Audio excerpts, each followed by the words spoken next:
जय हिंद। दोस्तों, ईयर 2025 के सिविल सर्विसेज एग्जाम में अब नियरली 1 साल का टाइम है। आज के सेशन में हम डिस्कस करेंगे कि लेटेस्ट पैटर्न को ध्यान में रखते हुए इस 1 साल के दौरान हमारी क्या स्मार्ट स्ट्रेटेजी रहनी चाहिए। आज का सेशन 2025 के एस्पिरेंट्स के लिए बहुत इंपॉर्टेंट है। और अगर कोई 2026 में अपीयर होना चाहता है और उसके पास 1 साल का टाइम फ्रेम होगा प्रेपरेशन करने का, उसके लिए भी बेनिफिशियल होगा। और इंडीड अगर आप अभी से प्रेपरेशन करना चाहते हो तो आपको थोड़ा आइडिया हो भी जाएगा। वैसे बहुत जल्दी हम 2026 के लिए डिटेल्ड 2 ईयर स्ट्रेटेजी के बारे में भी बात करने वाले हैं।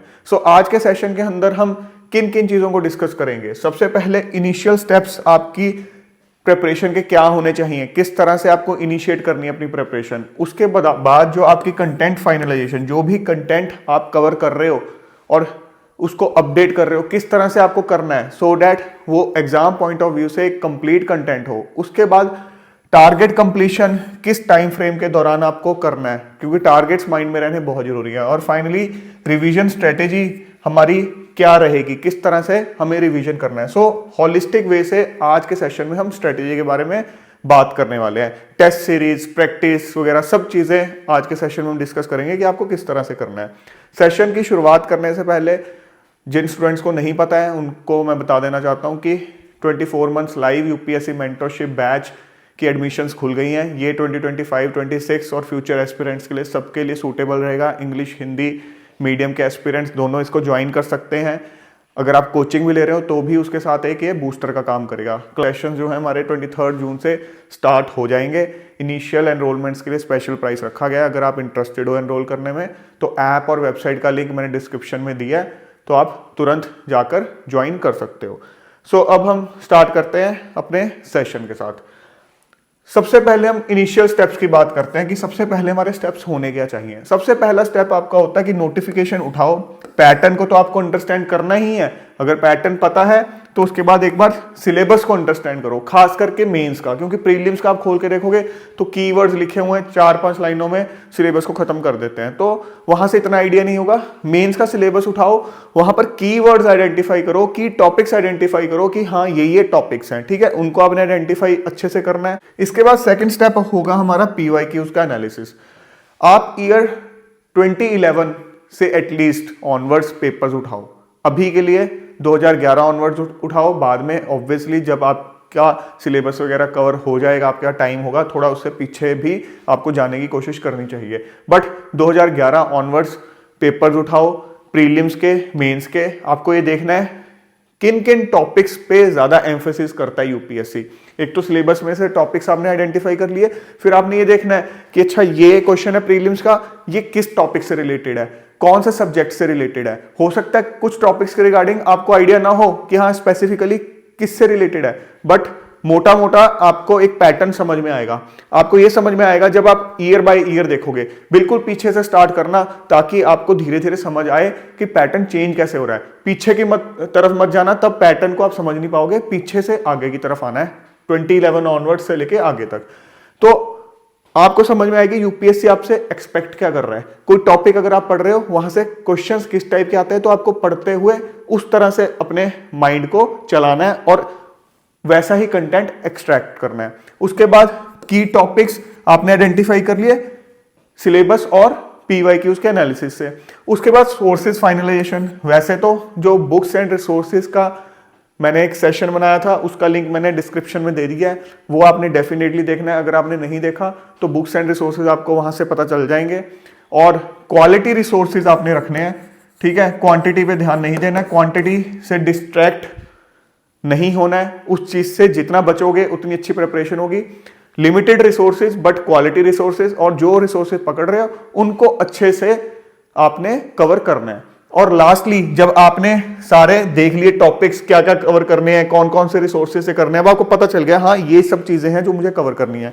आपकी एक बाउंड्री डिफाइन हो गई। अब इस बाउंड्री को आपने कवर कैसे करना है, तो उसके लिए आपने अपने वीकली टारगेट्स बनाने हैं। कोई डेली टारगेट नहीं बनाना है, वीकली टारगेट्स बनाने हैं, ताकि आपको पता हो इस वीक में मुझे ये चीजें कवर करनी है। किसी दिन अच्छा फील कर रहे हो, एनर्जेटिक फील कर रहे हो, थोड़ा ज्यादा कवर कर लो। किसी दिन लो फील कर रहे हो, थोड़ा कम कवर होगा। ओवरऑल वीकली एवरेज आपकी मेंटेन रहनी चाहिए। हम अपनी कंसिस्टेंसी डेली बेसिस पे असेस नहीं करेंगे, हम अपनी कंसिस्टेंसी वीकली बेसिस पे असेस करेंगे। So you have to be weekly consistent. ये इंपॉर्टेंट एलिमेंट अपना प्रिपरेशन में ध्यान में रखना। बहुत से स्टूडेंट्स अपनी वीकली कंसिस्टेंसी को लेके परेशान हो जाते हैं। नहीं, हर इंसान अप डाउन के थ्रू जाता है, आपने वीकली कंसिस्टेंसी पर ध्यान रखना है। सो वीकली टारगेट्स अगर आपके पूरे नहीं हो रहे तो वहां कहीं गलती है।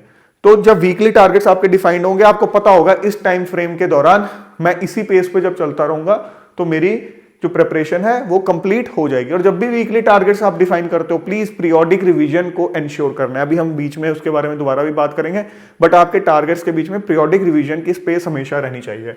अब बात आ जाती है कंटेंट फाइनलाइजेशन। आपने कंटेंट पूरा अपना फाइनलाइज करना कैसे है, करंट ट्रेंड को ध्यान में रखते हुए। Every topic from NCERT and reference source. जो भी आपने टॉपिक्स की टॉपिक्स आइडेंटिफाई किए हैं, मोस्ट इंपॉर्टेंट टॉपिक्स आइडेंटिफाई किए हैं, ठीक है, ऐसा नहीं है सिर्फ वही करने हैं, कुछ और भी चीजें होती हैं जो कि करनी जरूरी है उनकी टॉपिक्स की भी अंडरस्टैंडिंग के लिए। तो जो भी चीजें आपको कवर करनी है, सबसे पहले एनसीईआरटी बुक से कवर करनी है। और एनसीईआरटी बुक्स कवर कौन सी करनी है वो मैंने अपने बुक्स एंड रिसोर्सेज वाले सेशन में ऑलरेडी बता रखा है। उसके बाद आपने रेफरेंस सोर्स, जैसे कि ज्योग्राफी के लिए रेफरेंस सोर्स हो सकता है जीसी लियोंग, उसके अलावा किसी कोचिंग इंस्टीट्यूट का मटेरियल हो सकता है पॉलिटी के लिए रेफरेंस के तौर पे आप यूज कर सकते हो। लाइक एम लक्ष्मीकांत, अगर हम मेंस पॉइंट ऑफ व्यू से बात करें, कई क्वेश्चन होते हैं आप एम लक्ष्मीकांत से पढ़ के ही अकेला अटेम्प्ट नहीं कर पाओगे, तो उसके लिए किसी कोचिंग इंस्टीट्यूट के जो नोट्स हैं वो एड ऑन मटेरियल का काम कर सकते हैं। बट वो आपको करना किस तरीके से कि एक टॉपिक पढ़ा, एनसीईआरटी से पढ़ा, एनसीईआरटी से बेसिक अंडरस्टैंडिंग की, अपने रिसोर्सेज आपने पहले फाइनलाइज कर रखे होंगे, अपने रेफरेंस रिसोर्स से उस टॉपिक को थोड़ा और पढ़ो। पढ़ना किस लिमिट तक है वो आपको पीवाईक्यू से ऑलरेडी क्लियर होगा कि हाँ इस लिमिट तक मुझे पढ़ना है। उसके बाद टॉपिक को कवर करने के बाद उससे रिलेटेड जो क्वेश्चंस प्री और मेंस में आ रखे हैं, मार्केट में इजीली अवेलेबल होते हैं आपके पास टॉपिक वाइज पीवाईक्यूज दोनों प्री और मेंस के, एक बार उन पे नजर मारो। आप देखो क्या आप उसको अटेम्प्ट कर पा रहे हो, आपको आइडिया लग पा रहा है। मैं ये नहीं कह रहा परफेक्शन के साथ, बट आइडिया लग पा रहा है, थोड़ा कॉन्फिडेंस आ रहा है कि जो मैंने कंटेंट कवर किए मैं उससे ये क्वेश्चन अटेम्प्ट कर सकता हूं। मैं ये नहीं कह रहा हूं मेंस के इसी टाइम आंसर्स लिखने बैठ जाओ, नहीं, दिमाग में सोचो पॉइंट्स क्वेश्चन पढ़ के कि मैं इसके पॉइंट्स कुछ दिमाग में ला पा रहा हूं, ला पा रहे हो तो वेल एंड गुड। कई पॉइंट्स ऐसे भी होंगे जो अभी नहीं ला पाओगे क्योंकि अभी आपने न्यूज़पेपर जो है जस्ट पढ़ना शुरू किया होगा। तो धीरे धीरे न्यूज़पेपर से कंटेंट कवर करोगे तो और चीजें बेटर होंगी। और प्रीलिम्स का जो क्वेश्चन उससे रिलेटेड आया हुआ है, कोई स्टैटिक पार्ट से रिलेटेड आया हुआ है, तो वो कर पा रहे हो या नहीं कर पा रहे। अगर नहीं कर पा रहे, कहाँ कमी है उसको आइडेंटिफाई करो। और जब भी प्रीलिम्स के आप क्वेश्चंस अटेम्प्ट करते हो तो उनकी जो गलत ऑप्शंस हैं वहां से भी आपको नॉलेज एक्सट्रैक्ट करनी है, उन टॉपिक्स को भी ध्यान में रखना है। उसके बाद add relevant content from current affairs. जो करंट अफेयर्स आप कवर कर रहे हो, बहुत इंपॉर्टेंट चीज यहां पर करंट अफेयर्स में एक तो चीज आ जाती है डेली न्यूज़पेपर रीडिंग, ये आपने अवॉइड नहीं करनी है। डेली न्यूज़पेपर रीडिंग करनी है, बट कोई एक न्यूज़पेपर, मल्टीपल पे नहीं जाना है, कोई एक न्यूज़पेपर। उसके अलावा monthly current affair magazine, monthly current affair magazine किसी की भी रेफर कर सकते हो, कोई भी एक डिसेंट सोर्स, बट एक को रेफर करना है। उससे क्या होगा, जो आप न्यूज़पेपर एक कवर कर रहे हो उसके अलावा कोई और इंपॉर्टेंट चीज भी आई होगी वो इसमें कवर हो जाएगी। तो जब इन दोनों चीजों को कवर करोगे तो कई चीजें आपको ऐसी मिलेंगी जो आपके स्टैटिक पार्ट जो कि आपने बुक से पढ़ा है उससे रिलेट हो रही होंगी। तो इनके नोट्स आपने अलग से नहीं बनाने हैं। इंडीड आपने जिस टॉपिक को पहले कवर कर लिया उसी टॉपिक के अंदर जाके वहां पर मटेरियल ऐड करना है, कंटेंट ऐड करना है। ये भी हो सकता है इनिशियली मान लो आप ज्योग्राफी पॉलिटी पढ़ रहे हो, कोई इकोनॉमिक्स से रिलेटेड इंपॉर्टेंट चीज आ गई तो अभी आपने उसके स्टैटिक के नोट्स नहीं बनाए, कोई दिक्कत नहीं है, बट आप इकोनॉमिक्स के अंदर एक हेडिंग डाल के जिससे रिलेटेड वो इंफॉर्मेशन है वहां डाल दो। बट लेटर ऑन जब इकोनॉमिक्स पढ़ोगे तो उसका जो स्टैटिक पार्ट होगा उस टॉपिक का जिसके आपने पहले ही कोई इंफॉर्मेशन या नोट्स आपने ऐड किए हैं, तो स्टैटिक पार्ट से नोट्स वहीं पर ऐड करना। तो ऐसा नहीं है कि कोई चीज आपने नहीं पढ़ी है तो उसको आपने न्यूज़पेपर में अवॉइड कर देना, नहीं। इकोनॉमिक्स अगर अभी नहीं पढ़ी है, कोई टर्म ऐसी आ गई है जिसको आपको गूगल करना पड़ा और वो आपके लिए एक नई चीज थी, आपने सीखा, उसको अपने नोट्स में ऐड कर लो। डिजिटल फॉर्म में कर रहे हो तो आप उसी तरह कर सकते हो, वहीं पर ऐड कर दिया। हैंड रिटन नोट्स बना रहे हो तो लूज शीट्स पे बनाओ ताकि लेटर ऑन फ्लेक्सिबिलिटी रहे चीजें ऐड वगैरह करने के लिए। अच्छा, उसके बाद क्या होगा, जब आप अपनी प्रिपरेशन पूरी कर लोगे, उसका टेस्ट सीरीज भी ज्वाइन करोगे, जब टेस्ट सीरीज ज्वाइन करोगे तो टेस्ट सीरीज के थ्रू भी कई चीजें आपको नहीं पता चलेंगी, कई क्वेश्चंस आप अटेम्प्ट नहीं कर पाओगे in spite of all the efforts, तो आपके लिए एक नई इंफॉर्मेशन है। कोई ऑप्शन आपकी गलत भी है उनमें, वहां से भी कोई नई इंफॉर्मेशन सॉल्यूशन से आपको एक्सट्रैक्ट होगी, तो वहां से भी अपनी इंफॉर्मेशन अपडेट करो, अपने नोट्स को अपडेट करो, वहीं जाके करना है। ये नहीं लिखना कि टेस्ट सीरीज के मेरे ये नोट्स, चीजें बिखरी हुई होंगी तो कभी एग्जाम के अंदर हेल्पफुल नहीं होंगी, चीजें कंपाइल्ड होंगी एक जगह होंगी तो अभी एग्जाम के अंदर वो हेल्पफुल रहेंगी। उसके बाद आ जाती है बात टारगेट्स कंप्लीशन की, कि आपके टारगेट क्या होना चाहिए, कि कब तक आपको चीजें कंप्लीट करनी है। आपके दिमाग में होना चाहिए कि जीएस जो है मैं दिसंबर या जनवरी एंड हद यहां तक कंप्लीट कर दूं, तो आपको उस हिसाब से अपनी पेस पकड़नी है, उस हिसाब से अपने वीकली टारगेट्स बनाने हैं। और जब जीएस पढ़ रहे हो, मैं हमेशा एडवाइस करता हूं कि 2 सब्जेक्ट्स एट ए टाइम पकड़ लो, ताकि आपको ऐसा ना लगे कि सिर्फ मैं एक ही कवर कर रहा हूं। और साथ ही ऐसा भी होता है कई बार एक जो आप पकड़ रहे होते हो आपके लिए बोरिंग होता है, तो एक बोरिंग एक इंटरेस्टिंग जो आपको लगता है उनका कॉम्बिनेशन पकड़ लो, उनको मिक्स करके साथ में दोनों सब्जेक्ट्स को करोगे जो तो ज्यादा एफिशिएंसी आती है। एक को ही पकड़ते हैं तो कई बार बोरियत भी आ जाती है। बाकी ये अपनी पर्सनल चॉइस है, कुछ लोगों को हो सकता है लगे कि नहीं एक को पकड़ा इसको पूरा कर दूं, तो अगर आपको वो प्रेफरेबल है वो करो, अपनी अपनी प्रायोरिटी है। कस्टमाइजेशन का स्कोप हमेशा रहना चाहिए। ऑप्शनल सब्जेक्ट भी आपका दिसंबर जनवरी तक हो जाना चाहिए, एटलीस्ट 80% तो हो ही जाना चाहिए, अगर 100 नहीं तो 80%। वैसे मैं कहूंगा 100 का टारगेट रखो। कहना मैं क्या चाह रहा हूं कि ये दोनों चीजें पैरेलल चलेंगी आपकी, उस हिसाब से आपको अपनी प्लानिंग करनी है। अगर ये सोचोगे मैं 50% करूंगा बाद में मेंस के टाइम पे करूंगा, बहुत बड़ी गलती कर लोगे। पहले तो आज की डेट में प्रीलिम्स को क्लियर करना एक बहुत बड़ी फाइट रहती है, जिस तरह का पेपर होता जा रहा है। दूसरी बात, आपने कर लिया तो आपके लिए एक बहुत गोल्डन अपॉर्चुनिटी है मेंस के अंदर अपीयर होने के लिए। तो उस टाइम अगर आप ये सोचोगे अच्छा यार इस बार मेरा मेन ऑप्शनल नहीं अभी तक तैयार, मैं वीक रह गया ऑप्शनल में, और ऑप्शनल बड़ा डिसाइडिंग फैक्टर बन जाता है, चलो अब अगले साल से ही, फिर अगले साल हो सकता है प्रीलिम्स में ही अटक जाओ, क्योंकि ऐसी कोई गारंटी नहीं है कि एक बार प्रीलिम्स में निकलोगे तो हर साल निकल जाओगे, ठीक है।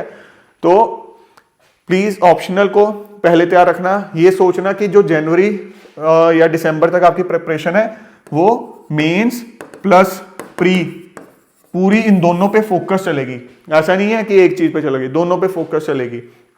उसके बाद इंपॉर्टेंट चीज, आंसर राइटिंग कब करें। इस फेज के दौरान आंसर राइटिंग करने की जरूरत नहीं है। इस फेज के दौरान आपका एम्फोसिस एक तो सिलेबस कवरेज, साथ में पीरियोडिक रिवीजन। जो चीज कवर करते जा रहे हो बार बार रिपीटेड वे से उसको रिवाइज करते चले जाओ। अपने सेल्फ मेड नोट्स बनाने हैं, इंपॉर्टेंट चीज जो हम भूल गए, जो भी भूले नहीं है एटलीस्ट, बल्कि मैंने आपको पिछली स्लाइड के अंदर बताया था कि आपके जो नोट्स होने चाहिए उसको आप अपडेट करते चले जाओगे। तो आपके जो सेल्फ मेड नोट्स होंगे उनको जब आप रिवाइज कर रहे हो तो उसके अंदर भी आपको पता होना चाहिए कि भाई इस जगह जो है, इस सेक्शन से जो मैंने चीजें हाईलाइट की हैं, ये प्री पॉइंट ऑफ व्यू से इंपॉर्टेंट है, ये मेंस पॉइंट ऑफ व्यू से इंपॉर्टेंट है। इंडीड जो इंपॉर्टेंट की टॉपिक्स हैं उनके अलग से टॉपिक वाइज और ज्यादा क्रिस्प नोट्स बना सकते हो। एक नोट्स पहले बनाए और ज्यादा क्रिस्प नोट्स बना लिया आगे चल के, जब आपने पूरा सिलेबस कवर कर लिया। तो रिफाइनमेंट होती चली जानी चाहिए अलग अलग तरीकों से। सो इस दौरान हम सिलेबस कवरेज और रिवीजन पे ध्यान देंगे। Once you have completed your optional and GS syllabus, उसके बाद जनवरी ऑनवर्ड आप क्या करोगे, एक तो प्रीलिम्स के टेस्ट सीरीज ज्वाइन करोगे, ठीक है।